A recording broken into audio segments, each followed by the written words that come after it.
Hola, buenas tardes, bienvenidos a la vuelta de la fogata del Parque Chacabuco.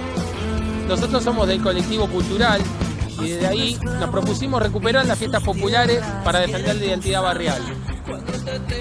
En estos tiempos donde se nos quiere imponer una manera de vivir individualista, mercantilista, despersonalizada, nosotros eso lo ponemos en disputa fomentando estos espacios de participación activa y comunitaria.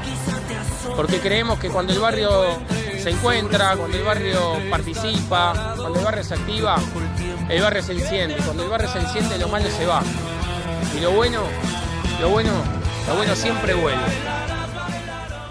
Que los astros te van a ver, que un buen trago no viene mal cuando pega la vida con tanta sed.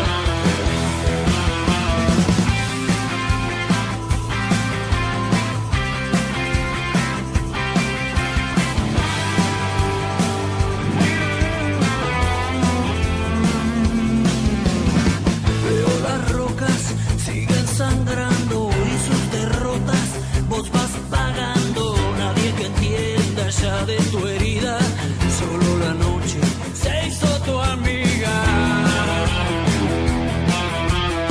Giros violentos aún no se sienten, quizás te azoten cuando te encuentren sobre su vientre, estás parado, te tocó el tiempo que te ha tocado. Bailaré,